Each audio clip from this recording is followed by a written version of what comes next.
गीता अध्ययन के इस सेशन में आप सभी का स्वागत, जहां हम हर रोज भगवत गीता की चर्चा के लिए, भगवत गीता को जानने के लिए पिछले काफी समय से एकत्रित होते हैं। हमने पिछले कुछ दिनों में भगवत गीता के दूसरे अध्याय का अध्ययन किया और आज बारी है उन बातों को एक बार पुनः दोहराने की और जानने की कि कौन कौन सी बातें हमारे मन को छू गई या कौन कौन सी बातों ने हमारे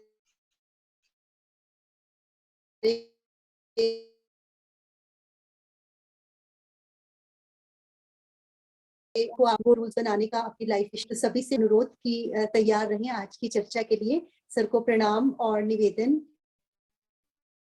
की चर्चा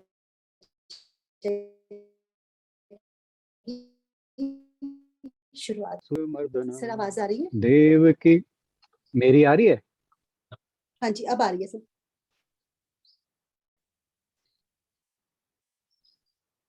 वसुदेव सुतं देवं कंस चाणूरमर्दनं देवकी परमानंदं कृष्णं वंदे जगद्गुरु।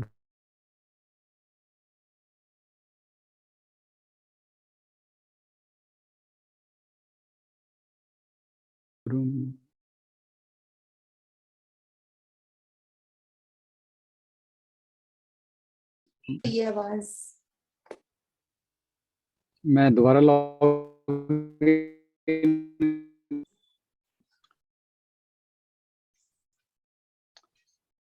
हाँ, तो हम दूसरे अध्याय को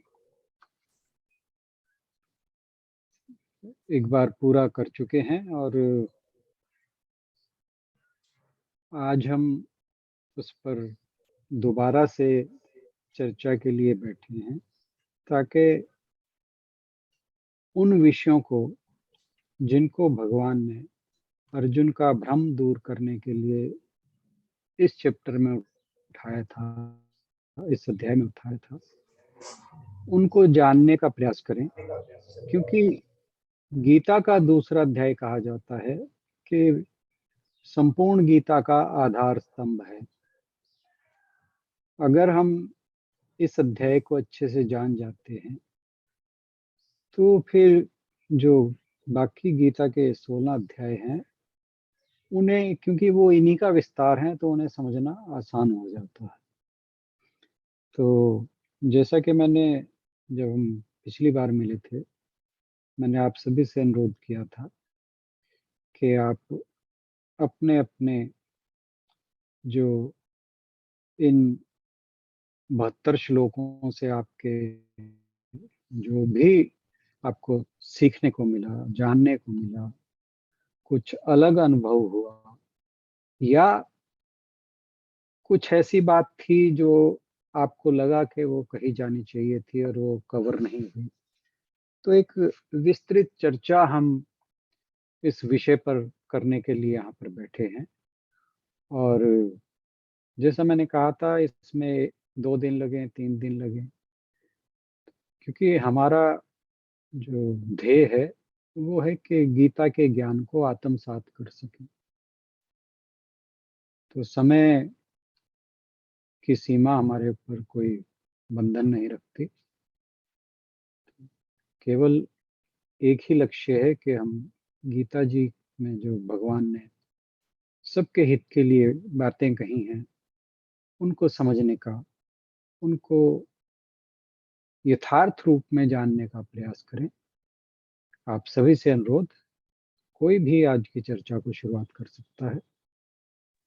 तो क्योंकि मैंने इन 72 श्लोकों के विषय में जो कहना था मैं अपनी तरफ से कह चुका हूँ, बट जैसे जैसे ये चर्चा आगे बढ़ेगी, जो कुछ भी मैं और कह पाऊंगा वो मैं आपके साथ शेयर करता रहूंगा। परंतु मेरा जो आग्रह है वह यही है कि ये चर्चा अब मेरी ओर से ना होकर आप सबकी ओर से हो। इसी अनुरोध के साथ मैं अपनी बात को यहीं समाप्त करता हूँ। आपसे आग्रह करता हूँ कि आप अपनी बातों को शेयर करें। बहुत ही खास दिन है आज का। हम जानते हैं कि क्योंकि आप हर रोज इसी टाइम पर, चाहे वीडियो ऑन रहे या ना रहे, अवश्य हमारे साथ जुड़ते हैं, तो इसका मतलब आप सुन रहे हैं उन बातों को अच्छे से। लेकिन आज के खास दिन के लिए अगर आमने सामने वार्ता होगी तो और अच्छा लगेगा। तो जो लोग अगर कंफर्टेबल हो तो अपनी वीडियो आज के लिए प्लीज ऑन रख सकते हैं और जैसे चाहे अपनी बात अपने सामने रखिए। अगर कोई क्वेश्चन है, किसी बात पर कोई संशय है, तो भी जरूर अपनी बात कह सकते हैं, क्योंकि जितनी बार हम उसे पढ़ते हैं उतनी बार हमें ज्यादा उसको गहराई से जानने का, या फिर उसके बारे में कुछ भी कहीं डाउट रह गया हो तो उसके बारे में हमें पता चलता है। अभी हमने 20 के 20 श्लोकों को पढ़ा है। अगर कोई अपनी बात रखना चाहे तो जरूर रखें।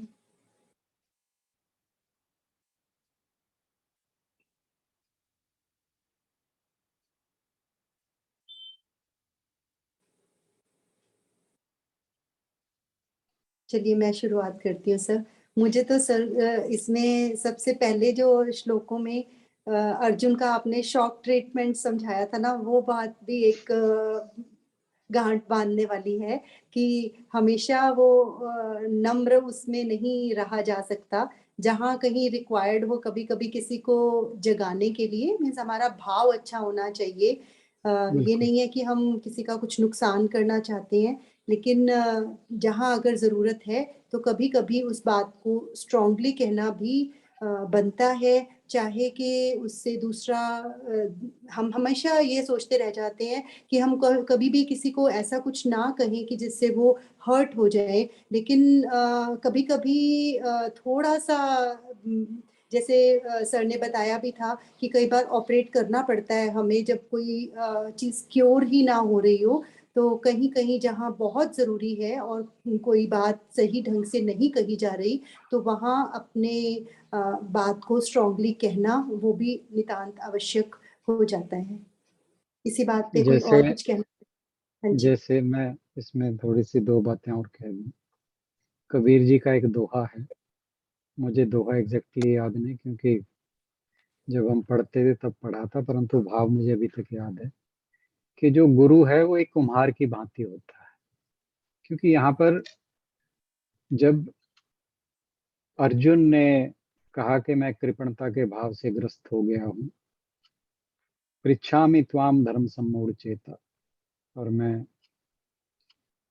जो धर्म संबंधी विवेक है उसके अनुसार निर्णय ले पाने की स्थिति में नहीं हूँ, तब उसने कहा था कि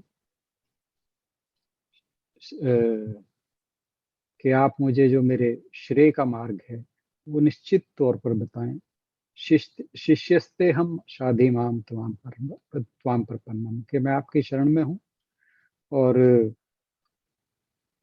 आपकी शरण में जाकर आप मुझे एक शिष्य की भांति अपनी बातें कहें। तो यानी वो भगवान की शरण में जाकर भगवान का शिष्यत्व ग्रहण कर चुका है। और आपको याद होगा, पहली तो बात कबीर जी ने जो कहा था कि जो गुरु है वो एक कुम्हार की भांति होता है। वो घड़े पर बाहर से उसको शेप देने के लिए प्रहार करता है, परंतु भीतर हाथ रखता है। तो जो भगवान जी इसको शॉक ट्रीटमेंट दे रहे हैं अर्जुन को, वो किसी द्वेषवश नहीं दे रहे, वो उसके हित में ही दे रहे हैं। जैसे बिल्कुल कबीर जी ने कहा ना कि ऐसा नहीं है कि वो सिर्फ उस पर प्रहार ही कर रहे हैं अर्जुन पर, परंतु उस पे हाथ भी रखा हुआ है, उसके सिर पर हाथ भी रखा हुआ। और एक संदर्भ में यहाँ पर और जोड़ना चाहता हूँ कि जब महाभारत का युद्ध खत्म हो गया तो जो अभिमन्यु की वधू थी उसका नाम उत्तरा था। तो युद्ध के पश्चात द्रौपदी उत्तरा को कहती है कि हे पुत्री, जब भी तुम्हारे ऊपर कठिन समय आए, किसी व्यक्ति को याद मत करना, केवल और केवल ईश्वर की शरण में जाना, कृष्ण की शरण में जाना। तो वो कहती, माता जी आप ऐसी बात क्यों कर रहे हैं? कह रही, मैं ये अपने खुद के अनुभव से बता रही हूँ कि जब मुझे भरे दरबार में मुझे दांव पर लगा दिया और दुर्योधन मेरा वस्त्र हरण करने लगा, तो कह रही मैंने वहां बैठे हर किसी से पुकार लगाई, महाराज युधिष्ठिर से, भीष्म पितामह से, गुरु द्रोण से, गुरु कृपाचार्य से, अपने पतियों से, ऐसा कोई नहीं था भरे दरबार में जिससे मैंने पुकार लगाई, परंतु कह रही मेरा साथ किसी ने नहीं की। और जब मुझे लगा कि मेरा साथ कोई नहीं देगा, तो मैंने फिर कृष्ण को पुकारा और कह रही उन्होंने मेरी जो लाज थी वो बचाई। और उधर कृष्ण से रुक्मणी पूछती है कि प्रभु आपने, आपकी जो भक्त थी द्रौपदी, उस पर इतना अत्याचार हो रहा था, तो कह रही आपने उसकी जो रक्षा थी वो क्यों नहीं की? वो उन्हें कहते हैं रुक्मणी को कि देवी, बात ये थी कि वो भरी सभा में सबको पुकार रही थी और मैं बैठा इंतजार कर रहा था कि कब ये मेरा नाम ले।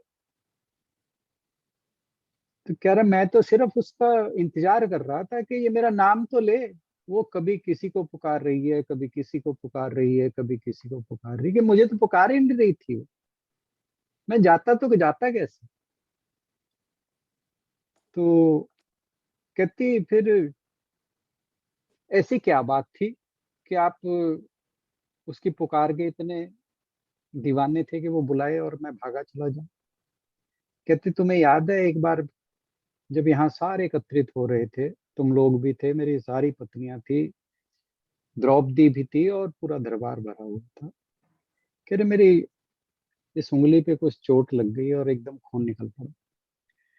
कह रहे कोई, तुम सब लोग, कोई वैद्य को बुला रहा है, कोई किसी को बुला रहा है, कोई किसी को बुला रहा है।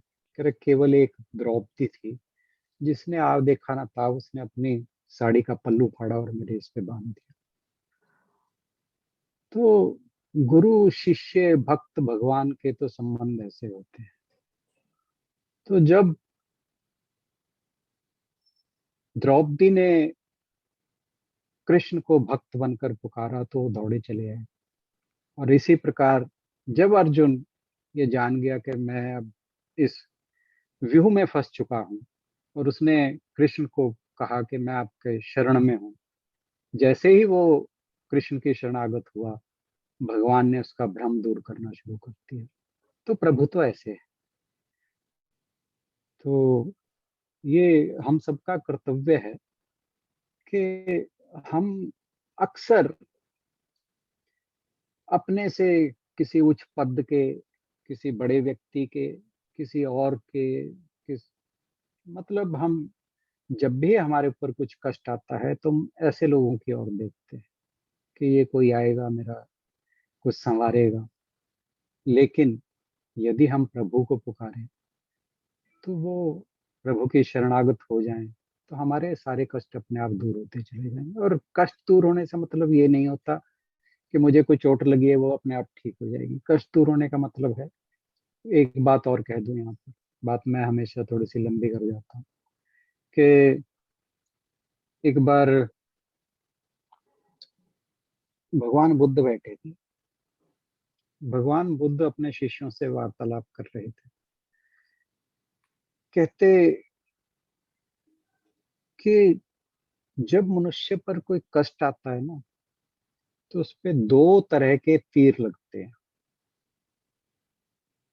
पहला तीर तो वो होता है कि जो कष्ट आता है उसको, वो जो दुख आता है, पहला तीर तो वो होता है। दूसरा तीर वो होता है कि उस कष्ट को लेकर, उस दुख को लेकर उस व्यक्ति की प्रतिक्रिया क्या होती है, उसके मन के अंदर भाव कैसे उठते हैं। तो कहते हैं कि जो पहला तीर है उसका इलाज तो मैं नहीं कर सकता, परंतु हाँ, तुम्हें मैं ज्ञान के द्वारा जो दूसरा तीर है उसका इलाज जरूर कर सकता हूँ। तो कहने का भाव है कि जब आप प्रभु को आपके ऊपर कोई कष्ट आए, आप प्रभु को पुकारें, तो ऐसा नहीं है कि जो आपके ऊपर कष्ट आया वो खत्म हो जाएगा, परंतु वो जो बुद्ध ने दूसरा तीर कहा था ना, वो जरूर खत्म हो जाएगा। आपके अंदर एक शक्ति आएगी अपने उस दुख को झेलने की, क्योंकि दुख किसी का दिया हुआ नहीं है। दुख ये आपका अपना पैदा किया हुआ, ये आपका बीज है बोया हुआ, जो एक फसल के रूप में आए। परंतु अगर भगवत कृपा होगी तो उसके टलने के समाधान बनते चले जाएंगे। इसलिए जब भी कष्ट हो, केवल और केवल किसी व्यक्ति को ना पुकारें, केवल ईश्वर को पुकारें। ये गीता हमें बहुत बड़े बड़े लेसन देती है। हमें केवल उसको अपने मन के भावों द्वारा समझना है। जैसे मैं कहा करता हूँ कि जब हम गीता जी को सुने, एक बात को हमेशा याद रखें कि ये जो वचन कहे जा रहे हैं, ये सीधे भगवान के श्रीमुख से कहे जा रहे हैं।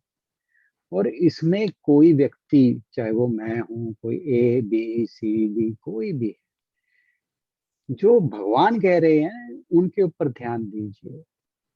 मैं कोशिश जरूर करता हूँ कि जो बातें भगवान ने कही हैं उन्हें विस्तार से कही जाएं, उसमें अपना कोई पूर्वाग्रह ना बीच में हो। तो इस बात को ध्यान रखें कि कोई जो कह रहा है उसके पूर्वाग्रहों को समझने की कोशिश करें, और केवल इस बात पर ध्यान दें कि भगवान जी अर्जुन से कहना क्या चाह रहे हैं। तो having said that, let us move our discussion further. Thank you. Thank you Rana sir. Hardeep भाई साहब कुछ कहना चाह रहे हैं? जी, हरदीप भाई साहब आप कुछ कहेंगे? नहीं, वो बहन जी आपने कहा था वीडियो ऑन रखना, इसलिए मैंने ऑन रखा हुआ है। ठीक है। Thank you sir. पर आप कुछ ना कुछ तो जरूर कोशिश कीजिए हाँ बाद जी। में, चाहे मैं आप कोशिश करना हाँ जरूर, नहीं, मैं कोशिश करना। वही एग्जांपल जो आप अभी, जैसे हमारा वो बात चल रही थी, तो हमारे साथ कॉलेज में आपको पता है इस टाइप की समस्याएं बड़ी आती थी, खासकर जब हम बच्चों को डिटेन करने वाले होते थे तो कितना प्रेशर आ जाता था, बिल्कुल। आप जानते होगे। तो हाँ जी, हाँ कई जी। बार जो है स्टूडेंट फिर नारे नूरे भी लगा देते थे, आपको याद होगा, मेरे 2-3 बार बिल्कुल नारे बिल्कुल लगे। बिल्कुल, तो सब ध्यान है मुझे। तो उस वक्त जो है, फिर बाद में जब उनको रियलाइज होता था, जब मैंने मतलब एक बच्चे के तो 10 टेस्ट लिए थे जिसको पास करने से पहले सेशनल में, हाँ हाँ। वो चड्डा साहब और ये महेंद्रू साहब मेरे पीछे पड़े। मैंने कहा जी टेस्ट देगा तो मैं तो दूंगा नंबर, नहीं तो मैं तो नहीं देता। जी, तो क्या देख ले, मैं बैठा रहे, मैं भी बैठा हूँ जी, कोई बात नहीं। रात के 9 बजे इसका टेस्ट लेके मैं गया था। तो ये सिचुएशन आती रहती है, जब आप पे बहुत प्रेशर आता है, तब आपने देखना है कि आपका राइट डिसीजन क्या है। तो जिस बच्चे के साथ बिल्कुल ऐसा किया बिल्कुल, था, आज वो एक कंपनी में जीएम है। बहुत अच्छे। ये बिल्कुल सही बात। बहुत बढ़िया। मीन्स हमें हमेशा शॉर्ट टर्म फायदे को नहीं देखना है, हमें ये सोचना है कि उसका भविष्य में क्या फायदा होने वाला है उस चीज से। अगर थोड़ा सा अगर कहीं प्रेशर देने से बाद में फायदा हो सकता है तो जरूर उस बात पे हमें ध्यान देना चाहिए। डॉक्टर सुनीता जी कुछ कहना चाह रहे हैं?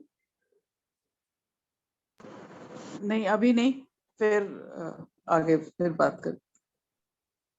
ठीक, कोई और अपनी बात रखना चाहे तो?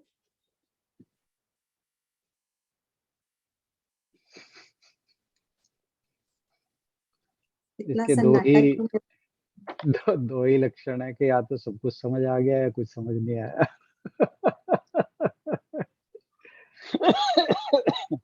भगवान करे सब कुछ समझ आ गया हो, हम तो यही कामना करते हैं। सर मैं पूछती हूँ तब तक, यदि कोई पूछना चाहे, कहना चाहे तो अपना ऑडियो अपना ऑन कर लेंगे। सर इसमें निद्रा को जीतने वाले क्यों कहा अर्जुन को? एक्चुअली बात वही इंद्रियों की आ जाती है। जहां जहां निद्रा को जीतने वाला कहा गया है, वो बात वही आती है कि जो परिस्थिति है, जिस परिस्थिति में अर्जुन बैठा है, तो जो भी श्लोक इस प्रकार का आता है तो भगवान जी उसी प्रकार से ही, मैंने जैसे बताया था, बार बार बहुत बार कहता रहा हूं मैं गीता जी की जब भी बातें होती हैं, कि देखिए जो मनस्थिति है या पृष्ठभूमि है इस गीता जी के उपदेश की, वो किस प्रकार की है। एक बैटल ग्राउंड में दोनों बैठे हैं, सेनाएं आमने सामने हैं और युद्ध का घोष हो चुका है। और ऐसे समय में जब अर्जुन के अंदर भ्रम पैदा होता है अपने स्वजनों को देखकर, तो कोई भी व्यक्ति जो कृष्ण की जगह पर हो, वो एकदम से हताश हो जाएगा। ये तो वो 16 करोड़ संपूर्ण भगवान थे जिन्होंने इस सिचुएशन को बहुत बखूबी से हैंडल किया। तो अर्जुन को तरह तरह के संबोधनों से जो श्री प्रभु ने बुलाया है, उसका कारण केवल एक ही है कि जिस श्लोक में जिस तरह का बात हो रही है, भगवान जी उसको उसी अनुरूप जो है, उसी के अनुरूप उच्चारण संबोधन देते हैं। तो जहाँ निद्रा की बात आई है, वो यही कहा गया है कि जब जैसी परिस्थितियां हैं जिसके अंदर तो इस तरह का व्यवहार कर रहा है, तूने तो निद्रा तक को जीत लिया है, मीन्स तूने अपनी सारी इंद्रियों को वश में कर रखा है, तू वो अर्जुन है। इसलिए इस परिस्थिति से तू घबरा मत, इसका तू सामना कर। तो ये बात थी।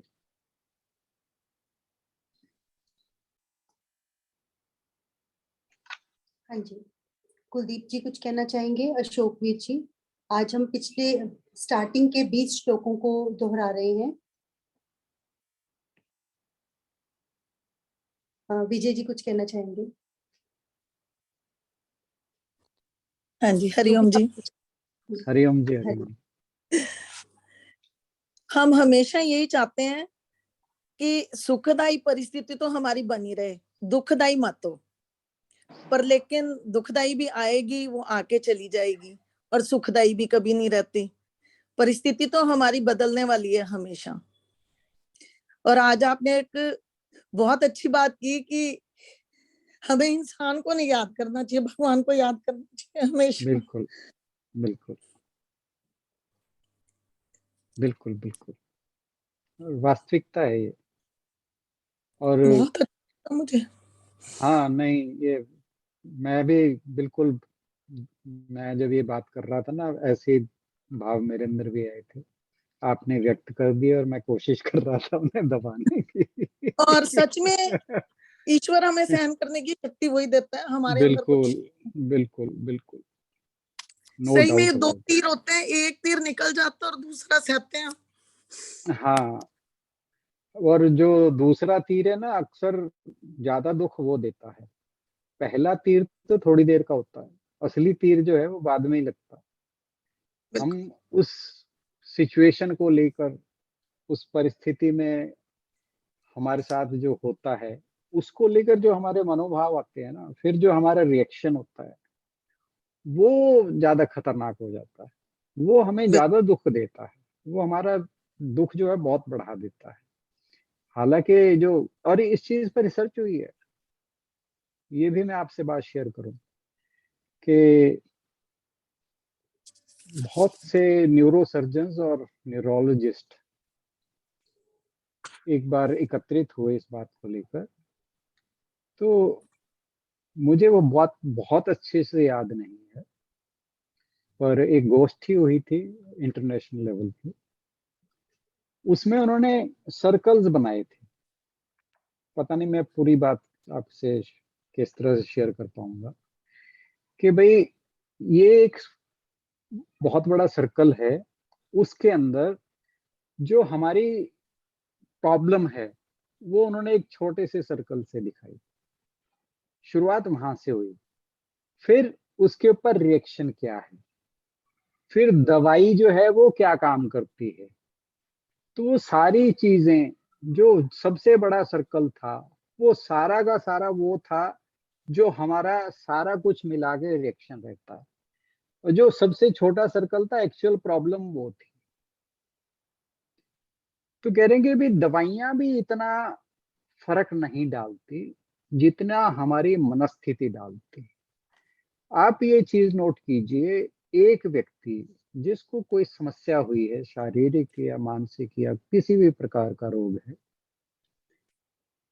अगर वो ये उसके मन में भाव आ जाए कि मैं अब ठीक नहीं होऊंगा, तो आप कोई भी दवाई दे दीजिए, दुनिया के सबसे बड़े वैद्य को बुला लीजिए, वो व्यक्ति ठीक नहीं हो सकता। और वहीं अगर आपके अंदर विल पावर है, आपने ठान रखी है कि नहीं मैंने ठीक होना है, तो आपको वो रोग जो है वो कभी हरा नहीं सकता। ये तथ्य है, ये साइंटिफिक फैक्ट है।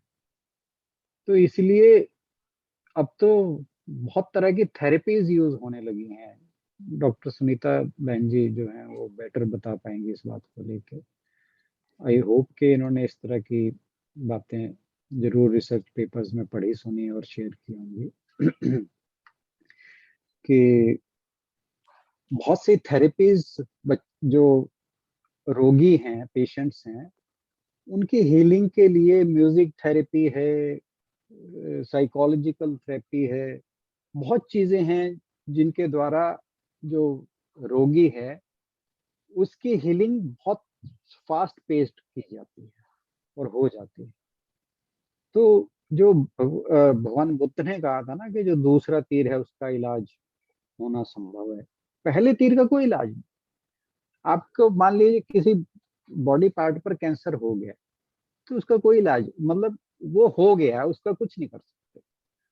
पर अब उस चीज को लेकर रिस्पॉन्ड कैसे करते हैं, उसके ऊपर बहुत कुछ डिपेंड करता है। उसे देखते ही आपने सोच लिया कि मैं तो हो गया, तो फिर आपको कोई दुनिया की पावर ठीक नहीं कर सकती।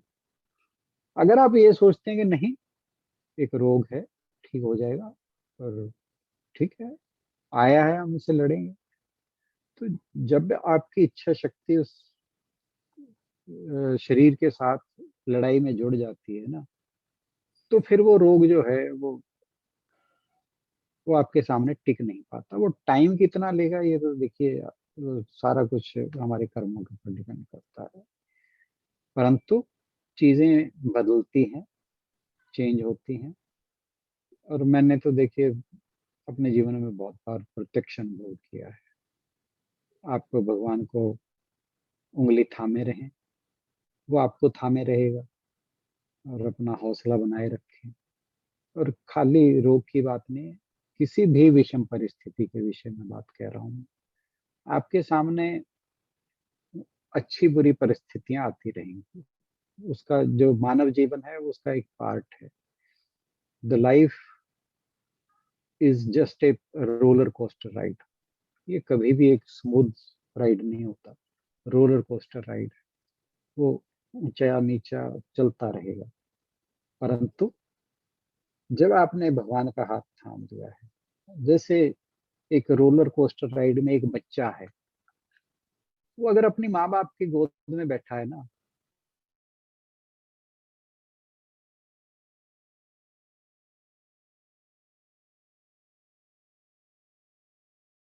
समझ, आप बस भगवान की गोद में बैठ जाइए, बस फिर वो जो रोलर कोस्टर राइड है ना वो आपके लिए खेल हो जाए। बस इतना ही कहना है। बहुत अच्छा, बहुत बढ़िया। Thank you. सब हमारी सोच पे और हमारे विचारों पे डिपेंड करता है सर। बिल्कुल बिल्कुल बिल्कुल बिल्कुल। अगर हमारे विचार कहीं भी अच्छी जगह है तो मतलब वो सब सही हो जाता है। बिल्कुल। और विश्वास, श्रद्धा विश्वास बहुत बड़ी चीज है। जी जी, उसके बगैर कुछ नहीं है।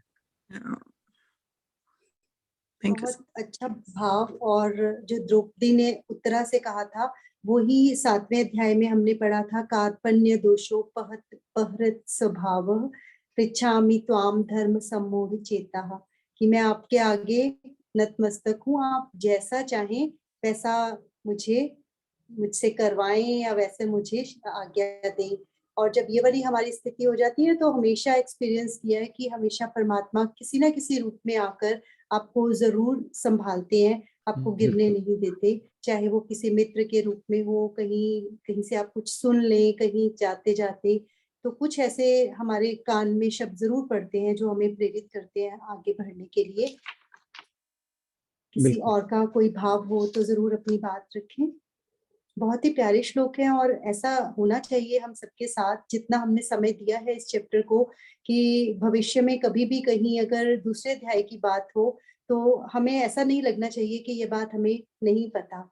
तो अभी भी हमारे पास, चाहे हम 1 हफ्ता, 5 दिन, जितने दिन हो सके इसको एक बार दोहराई करेंगे। और जो भी अपनी बात रखना चाहें जरूर अपनी बात रखने का प्रयास करें। जो कुछ छूट गया है वो भी यहाँ पर दोबारा से एक बार बिल्कुल। रिवाइज हो जाएगा यदि हम इस समय इसको एक बार ध्यान से पढ़ लेंगे तो। चलिए फिर आज इसी के साथ समापन की ओर बढ़ते हैं। कल इसी चर्चा को और आगे जारी रखेंगे। उम्मीद करते हैं बाकी लोग भी अपना योगदान देंगे और जरूर अपनी बात सामने रखेंगे। सर से निवेदन कि समापन की ओर। ओम पूर्णमदः पूर्णमिदं पूर्णात् पूर्णमुदच्यते पूर्णस्य पूर्णमादाय पूर्णमेवावशिष्यते। ओम शांति शांति शांति। सभी का इस चर्चा में चाहे कैसे भी जुड़े, उस जुड़ने के लिए धन्यवाद। इस आशा के साथ कि कल जो है पार्टिसिपेशन और बेटर होगी। Thank you very much. ये एक गीता यज्ञ है, जैसे भागवत रखते हैं ना हम 7 दिन बिल्कुल का, बिल्कुल। या कोई भी यज्ञ रखते हैं, तो सब एक सोच लें कि हमने ये 1 हफ्ते अपने का एक आहुति यज्ञ जरूर रखा डालिए। है। जहां जहां से भी हो सके, जो भी आपके पास बुक है या जहां से भी आप पढ़ना चाहें, श्लोकों को जरूर एक बार पढ़ें जितना हो सके, ताकि हम यहाँ पर अपनी इस चर्चा को थोड़ा और अच्छे से जितना हो सके समझने का प्रयास कर सकें। आप सभी का बहुत बहुत धन्यवाद आज की चर्चा में शामिल होने के लिए। कल मिलते हैं अगली चर्चा के साथ।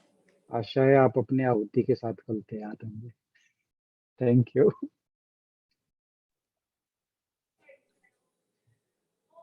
आशु जी मैं लीव कर रहा हूँ।